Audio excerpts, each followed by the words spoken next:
Vemos diariamente por Carivisión, Canal 26, Netso TV y Cananga Televisión. Buenas tardes a todos. José Guillermo Suet, Darío Cuba, un placer saludarles. Gracias. Gracias, Ever, y gracias a todos ustedes, don José Guillermo, que ya está parado en el cajón de bateo. Y a todos ustedes, como siempre, simple. Compartir contenido que nos ayuden a pensar mejor a ustedes y a nosotros. Pero con equidad. Equidad no es igualdad. ¿Sí? Búsquenlo. Hola, José, ¿cómo estamos? ¿Qué tal, mi querido Edel? Un abrazo, Darío. Saludos a toda la audiencia nuestra, tanto en el territorio nacional como fuera de esta patria querida. Saludos a todos en esta nueva jornada de la paradita de las 12. Ya es el día jueves, el mes de julio está por la mitad y está de más decirles que es un placer comunicar para ustedes desde esta plataforma. Saludos a todos. Bueno, el tema, digamos, que más nos interesa, que más cercanos tenemos, el tema sigue siendo el tema haitiano. Estuve leyendo un artículo publicado hoy por Juan Yadó que está planteando un asunto que, según lo que él señala, luce, digamos, a distancia, luce inaceptable, pero que pudiera ser una solución para los haitianos, una intervención norteamericana por un lado, una intervención francesa por otro lado, una especie de tripartito y una, digamos, una forma de devolverle la tranquilidad, organizar de nuevo la presencia de Canadá para inyectar capital, la presencia de Francia para organizar algunas dependencias oficiales y la presencia norteamericana para disciplinar la ciudad y para poner orden. No sé qué les parece a ustedes esta idea que contradice los principios de los organismos internacionales que velan por el respeto a la soberanía de los pueblos. Yo voy más por el lado de la autodeterminación de los pueblos. Creo que por experiencia propia, las intervenciones nunca serán buenas para ningún país. Yo creo que hay que sacar de abajo en los momentos difíciles y que cada quien busque la manera de solucionar los problemas. Este de Haití es un problema mayor. Se trata de la muerte de su presidente, se trata de un magnicidio, lo que pudiera ocasionar, según los muy entendidos en la materia, un caos posterior, una ingobernabilidad que lleve a una revuelta, lo que equivale a muchos muertos en las calles haitianas. Pero, de todas maneras, esa propuesta de una intervención, una fuerza de paz que incluya a varios países, ya nosotros tenemos las dos experiencias. Aquí vino una fuerza interamericana de paz, aquí vino una intervención norteamericana, es decir, que hemos tenido de ambas cosas. Yo no sé qué tan bueno sea para el pueblo haitiano. Lo que sí pudiera ser que la ONU siga vigilando de cerca todo este proceso que se da tras la muerte del presidente Jovenel Moïse, de que ellos puedan acompañar al pueblo haitiano en la búsqueda de una solución, de una especie de pacificación ante lo que pudiera verse venir. Organizar un proceso electoral, acompañar a todas las fuerzas partidarias haitianas de un lado y de otro a una participación en el proceso que se estime como esquema para buscar una solución a la situación que hoy día es una situación de mucho peligro, que pudiera estar pues haciendo efervescencia en los días por venir. Y eso no lo queremos nosotros como los vecinos próximos del pueblo haitiano, porque pagaríamos una cuota que todavía no podremos cuantificar. Lo que sí sabemos que sería muy dañina para la economía y la paz en la República Dominicana. Ojalá puedan encontrar un camino diferente que no sea intervención. Bien, gracias José. Yo creo en lo que José plantea y no creo en lo que plantea el señor Yadó, que tiene todo el derecho a plantearlo. Yo creo en una solución ecléptica hasta que se logre articular una fórmula democrática que permita que el pueblo haitiano elija sus autoridades.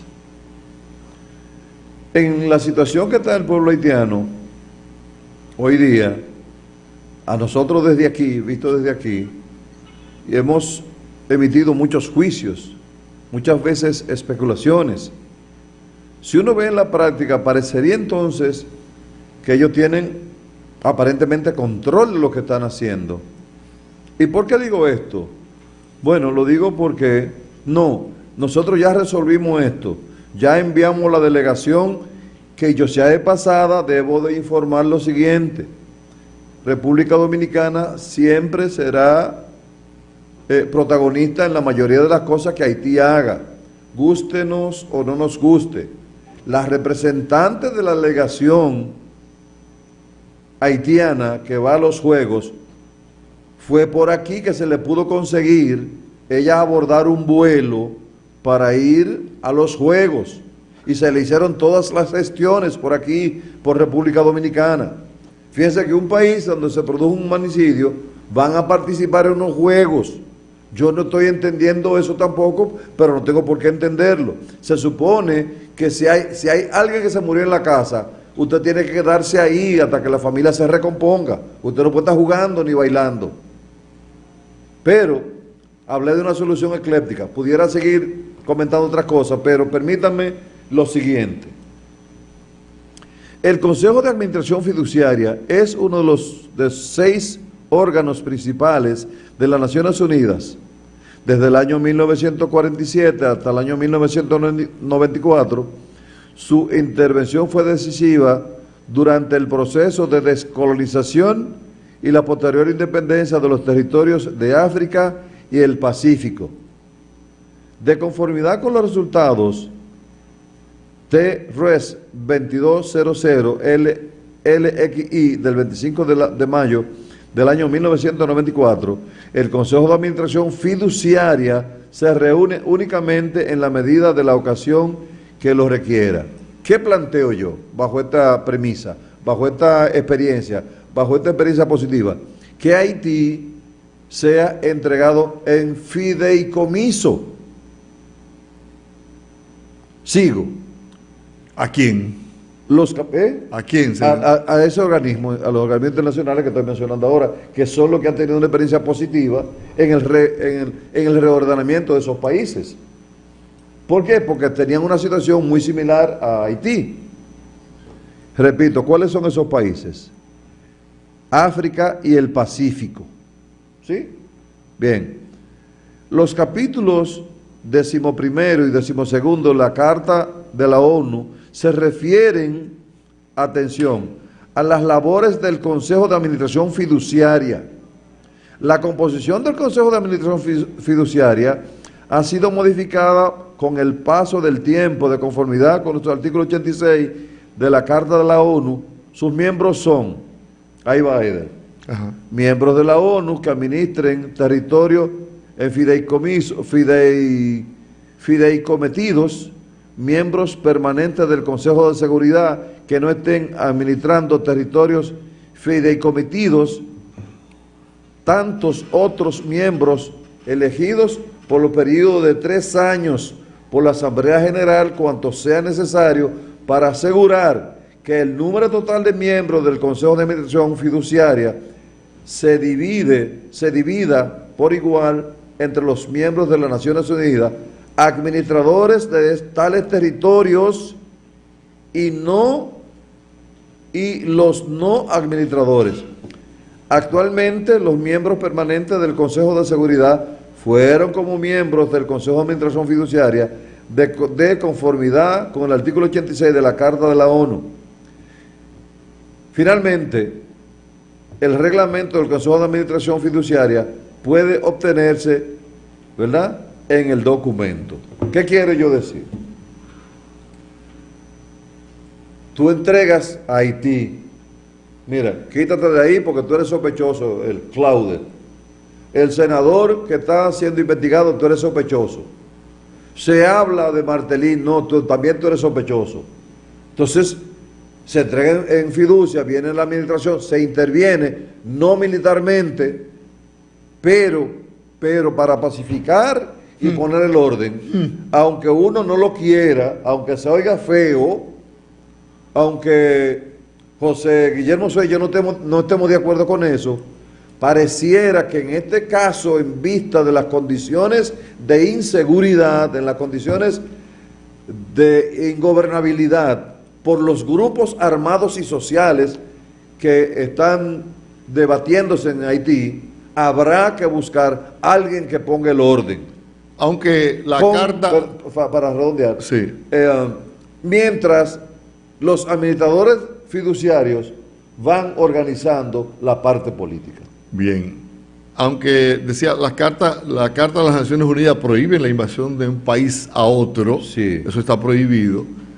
Sería para Haití una bendición que pudiera alguien de fuera poner control y orden, porque ellos, de por sí, ellos, de manera particular, luce que a la distancia, luce que le va a resultar muy difícil, porque ni siquiera al presidente asesinado le fue fácil ordenar, disciplinar socialmente el país y combatir a los grupos de bandas que existen allí. Entonces, a nosotros lo que nos conviene es que haya paz en Haití. Y si esa paz de alguna manera se la impone una fuerza que esté por encima del país, solamente que intervenga para pacificar el país, y una fuerza que venga para organizar ese país, para inyectarle capital, para poder, porque todas esas cosas hoy día son imposibles por sí solas. Es decir, Haití no tiene la posibilidad, ella, con su gente, de poder crear condiciones para que todas estas cosas se logren. La paz, digamos, la disciplina, organizar la policía, combatir la delincuencia y, digamos, hacer labores sociales para alimentación y salud. Esa cosa parece que ellos no pueden hacerla solos. Eder, la mayoría de los presidentes de Haití no han concluido su periodo, la mayoría. Martelly concluyó su periodo, pero ¿bajo qué condiciones? Comenzando por su padre de la patria, todo ha sido una estela de traición, de violaciones, de irrespeto de manera permanente. Hubo un señor, que no recuerdo el nombre, que vino desde París, José Guillermo quizás me pueda ayudar, un señor bastante gordo que vino de París y no duró ni 6 meses como presidente, porque él no entendía su pueblo, porque él se fue a estudiar y cuando retornó... Estaba totalmente desconectado de la realidad del pueblo haitiano. Es correcto. Y por eso no pudo ejercer ni permanecer por mucho tiempo. Pero bueno, la historia de Haití se puede recoger en muchos años antes de este acontecimiento, que ha sido triste, inhumano, creo que perverso. Sí. Todos sabemos que tras la muerte de Jean-Claude Duvalier de Papadoc, quien asume la presidencia es su hijo, un jovencito de poquitos años. 19 años. Y hay que ver todo lo que ha ocurrido desde esa parte hasta acá. Y si nos vamos a la historia del padre, digamos, de la democracia haitiana, Toussaint Louverture, también encontramos ahí episodios que dan grima. Como tú mismo lo has dicho, de traiciones, de batallas cruentas por lo bajo, y que han sido el pan nuestro de cada día del pueblo haitiano. Cuando tú revisas su historia, te das cuenta que lo que ha pasado con la muerte del presidente Moïse es una continuación de todo lo que sucedió antes en ese país. Bueno, y se está hablando también de que las autoridades que logren dirigir los destinos de ese país, aunque sea provisionalmente, tienen una tarea ingente que es la de organizar unas elecciones en septiembre, ¿verdad, Darío? Eso es lo que se ha dicho. Eso no creo que ellos solos puedan hacerlo. Es que, mira, lo primero que un presidente, para ser electo con una amplia base social, vamos a teorizar un poquito. ¿Por qué se hacen campaña política? ¿Por qué se construyen partidos políticos? ¿Por qué se construyen distintas fórmulas de agrupar a la gente en las distintas provincias, municipios y distritos municipales? Con la finalidad... Columnas. Son columnas. Sí, con la finalidad de tener un amplio apoyo y que quienes sean elegidos en las votaciones tengan las dos fórmulas de las bases sociales, que sean legítimos y que sean legales. Legales porque hayan cumplido con la cantidad de votos que la ley exige para obtener esa posición, y legítimos porque así lo haya votado el pueblo como establecen los reglamentos. Si en República Dominicana, por ejemplo, el caso de Danilo Medina obtuvo un 62 o 63%, ambas cosas, legítimo y legal, es para no irme muy lejos. El presidente Luis Abinader, las dos cosas, legítimo y legal, ambas cosas, es decir, amplia base. Entonces tú me puedes decir, no, porque fue base de acuerdos, sí, eso es legítimo, hacer acuerdos, porque eso fomenta la base social en la que se cimenta esa elección. O sea, eso no está en discusión. Ahora bien, por eso siempre se dice, es que no hay un liderazgo que pueda en torno a él unificar los criterios.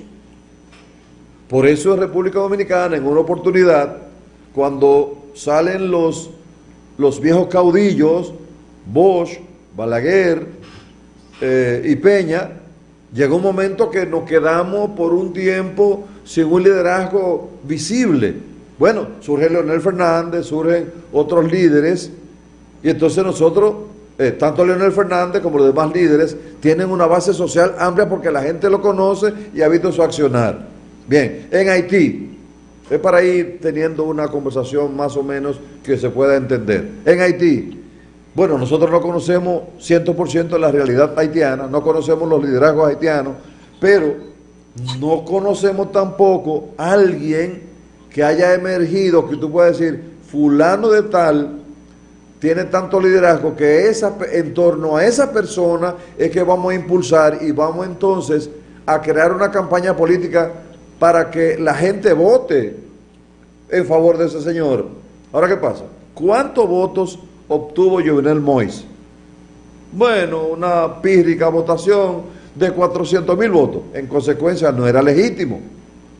No era legítimo porque inclusive mucha gente no lo conoce.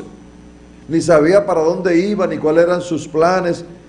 Y entonces tuvo una tortuosidad desde el principio para manejar Haití, porque no logró concitar el interés de la mayoría de los pobladores de Haití. Si eso se hubiera conseguido, Jovenel Moïse no lo hubieran asesinado. ¿Por qué? Porque logra articular entre el empresariado, la clase política y las clases sociales una fórmula de avenencia de permanecer el gobierno. Por eso es que hemos dicho en más de una oportunidad que los liderazgos que son fomentados dentro de la empresa son distintos a los liderazgos que son en la fragua de los partidos, es decir, personas que vienen que han crecido en los partidos políticos, que tienen una Pero formación la popularidad política, y el prestigio que se fomenta en los partidos es diferente al que se fomenta en la industria privada, en las el empresas sector privadas. privado. Correcto. Por eso tú ves que en muchos países los grandes empresarios normalmente no tienen tan buenos resultados para los países que los que no han sido empresarios, sino solamente políticos. Los que han sido solamente políticos desde el principio tienen mejor articulación en las clases sociales. Hay otras implicaciones que tienen que ver con las grandes potencias, por ejemplo. Y es cada vez mayor, claro, el interés del sector privado de incursionar en política, y lo podemos ver en Latinoamérica. Correcto. En este continente hay una presencia grande de empresarios participando en política. Pero lo que pasa es que tú tienes que saber cómo termina y qué pasa en su Hay que gobierno. esperar, porque algunos están vigentes sus periodos de gobierno. Por eso no quiero entrar. Sí. Pero quiero decir lo siguiente. Para América Latina, ¿qué preconizó cuando uno dice algo para el futuro? Pronosticar. ¿Qué pronosticó Henry Kissinger? En su escrito, en sus memorias, él decía, todos los candidatos a la presidencia que han estudiado o vivido en los Estados Unidos tienen la posibilidad de ser presidente en sus países, porque si es apoyado por ese imperio, tienen la posibilidad de tener el mismo código de comunicación y obedecer a las órdenes que dimanan de los Estados Unidos, porque porque están bajo esa égida, bajo esa corriente capitalista. Y se refería fundamentalmente a México. Fíjate que la mayoría de los presidentes, si no casi todos los presidentes que han dirigido México, han estudiado y tienen formación norteamericana. Bueno, Calderón, Fox, todos ellos estudiaron en universidades norteamericanas y eso quizás le allanó mucho más el camino para dirigir los destinos de México. Unos fueron muy afortunados porque manejaron su economía y la paz social con mucho acierto, con éxito. Otros no lograron tanto y por lo cual pasaron prácticamente desapercibidos. Pero sí, para los candidatos que se forman en Estados Unidos, tienen una buena ventaja, una buena frente a los que no han ido a esas universidades. Lo que voy a decir ahora, escúchenlo bien para que no me malinterpreten.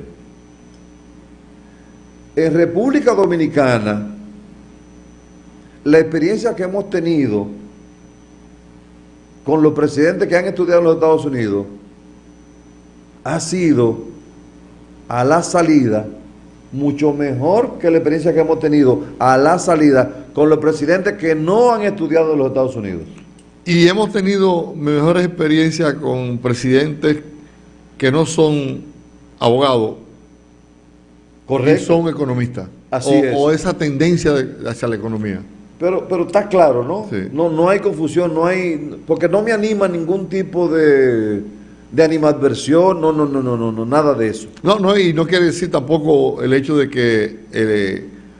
que una persona que se haya formado en Estados Unidos garantiza plenamente a un país que va a tener un gobierno, va a ser un buen gobierno, o que va a ser presidente. Correcto. No es una garantía, se da en muchos casos, se ha dado en muchos casos, pero no es sine qua non, Te o sea, puedo no es decir. requisito. Sí. Ejemplo, ¿cómo termina Trujillo? Todo el mundo, no todo el mundo, no. Una buena parte sabe cómo terminó Trujillo. ¿Cómo terminó Balaguer? Si quiere, yo no quiero repetir cómo terminó. Ya no eran útiles, ¿Tú te das cuenta? ya no eran útiles. Una llamada telefónica del señor Pompeo, usted no puede seguir siendo presidente. O sea, es para conjugar la parte histórica, para que podamos entender entonces los procesos, porque China como imperio no se mete en la parte política, sino solamente en la parte de los negocios. Pero Estados Unidos entiende, Estados Unidos entiende que tiene aquí en América Latina el derecho de conducir los destinos políticos, económicos y sociales de nuestros países. Y nos trata con desdén muchas veces. Y nos dice, no, ustedes van a hacer, perdón, ustedes van a hacer lo que nosotros decimos. Y nosotros los vamos a certificar si el narcotráfico aumenta. Nosotros lo vamos a certificar si la corrupción aumenta. Ustedes tienen contra la corrupción, pero la corrupción la aprendimos fue de los Estados Unidos. Es que esa es la escuela de nosotros, los Estados Unidos. La corrupción, narcotráfico, todos esos males vienen de allá. Porque ese hasta es la el formación. espejo. Adelante. Lo digo yo, Darío, para aportar un dato importante. ¿Cómo no? Hasta los militares que se formaban en West Point Claro que sí. tenían más preeminencia Sí. que los que no tenían esa oportunidad. Así es. Y la escuela de West Point, que ahí sí yo digo que mucha gente no sabe qué es lo que se formaba ahí, esos diablos que se formaban ahí. Como lo que se forma en Colombia. Son terribles. Ahora, Colombia, bueno, ellos los forman, los americanos forman para que se coman a los otros vivos. Palabras mayores. Por supuesto. Donde, O sea, donde se forman esos guardias en Colombia son lugares inhóspitos. bueno, Y con, digamos, con metodologías que son crueles, inhumanas, para que la guerra le parezca un pero la relajo. formación, Señor. Edel, la formación ideológica es otra cosa. No es el entrenamiento militar en sí, es la formación ideológica, cómo te forman, qué es bueno y qué es malo. Eso lo determinan ellos. Es como la certificación, lo acaba de decir Darío. sí. Ellos certifican a todo el mundo, pero bueno, hay una gran interrogante. ¿Quién les certifica a ellos? Es el asunto. Entonces, yo sí puedo decirle, bájese los pantalones que yo tengo el látigo. ¡Fua! Y de aquí para allá, no, espérate. Tú no puedes entrar aquí. Yo te digo cuándo tú puedes entrar. Yo te digo cuántos pueden entrar y cómo pueden entrar. Yo te condiciono. Son sensores. Son sensores. Entonces, no. Pero eso siempre ha sido así. Precisamente. Pero si tú te pones a ver, vi Y creo que seguirá siendo así. vi un sujeto, porque iba a decir una palabra fea, vi un sujeto que decía, bueno, aquí habían unos trencitos que venían desde Sánchez Samaná, Sánchez La Vega. Sánchez La Vega, pero unos trencitos que trasladaban caña y pasajeros. Y mercancía Y importada. mercancía importante para el desenvolvimiento de la economía nuestra. Esos trenes, Eder, son los que todavía permanecen en grandes industrias de la caña. Y son los mismos que Estados Unidos hacía. Pero Estados Unidos entendió que nosotros no podíamos seguir por ese derrotero, tener una comunicación tan eficiente vía terrestre. ¿Qué nos hacen? No, señor. Desbaraten todo eso y dejen eso así. No, ustedes van a utilizar, nosotros les vamos a ayudar a hacer carretera, pero ustedes van a utilizar los vehículos que nosotros les mandamos, porque les vamos a vender el combustible, les vamos a vender la pieza y les vamos a vender todo. ¿Tú te das cuenta? Es decir, ellos nos ponen en el camino. Es como los muchachos en la escuela, siéntese ahí que yo soy el que lo voy a decir que es lo que usted tiene que hacer. Hay una nota en la prensa digital Ajá. sobre el asesinato en Haití del presidente Moïse. Ajá. Dicen que hasta ahora las pesquisas miran hacia una firma de Miami, porque CTU Security utilizó la tarjeta de crédito de la empresa para comprar 19 boletos de avión de Bogotá a Santo Domingo para los sospechosos colombianos supuestamente implicados en el asesinato. Ever, cuando den la próxima vuelta, tú, yo, Wilkin y José Guillermo vamos a tener que ir a dar explicaciones de la muerte de Juvenel Moïse, tú verás. Ya dijeron que fue un hotel de la capital que se planificó. Ajá. ¿Y dónde que se...?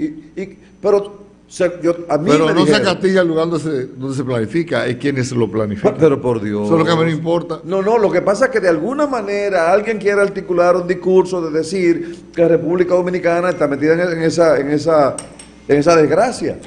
Bueno, Ahí, eso es, yo tengo una invitación, yo formulé una invitación al general Damián Arias Matos, quien es experto en estos temas de política internacional, para que participara en el programa a partir de ahora. Creo que lo que procede sería hacer una paradita y entonces al regreso introducirlo a él para que nos dé su opinión al respecto con relación a este tema de Haití y otros temas más, como el caso cubano. muy bien. Hay dos cosas antes de irnos a la publicidad que quisiera que me ayudaran a entender. Primero, de acuerdo al informe que presenta la cadena Caracol de Colombia y que reprodujo ayer prácticamente con un amplio contenido Alicia Ortega, pero como que me faltan detalles para entender toda esta conjura. Primero, ¿quién le pagó al hotel en Santo Domingo por el uso del salón donde se produjo la reunión? Tiene que haber en ese hotel un registro de quién pagó el uso de ese salón. Eso debe estar claro. Pero además, ¿quién pagó para matar al presidente Moïse? ¿Cómo recolectaron las armas? ¿Quién pagó a cada uno de los integrantes de ese comando que asaltó la casa del presidente? Son detalles que sería importante conocer. El hecho de que se mencione a República Dominicana como lugar de una reunión donde se ultimaron detalles o se conocieron detalles, porque antes que eso hay una compañía con residencia en Miami donde se hizo la primera reunión y donde se explicó de manera clara cuál era el plan, el primer plan y el segundo plan que cambió a última hora. Todos esos detalles sería interesante conocer para uno hacerse un juicio más claro, porque todavía, como dije hace algunos días, todo está en nebulosa. Hay que esperar una investigación a fondo. El hecho de que se mencione a República Dominicana, yo creo que tiene un fin ulterior. Debemos estar vigilantes porque no valdría la pena que a un país que ha sido solidario con el pueblo haitiano le endilguen algún tipo de culpabilidad o compromiso para la muerte, para el magnicidio que se produjo en Haití y que los primeros en lamentarlo somos nosotros, como sus vecinos más próximos. Regresamos en breve con más de La Paradita después de estos comerciales.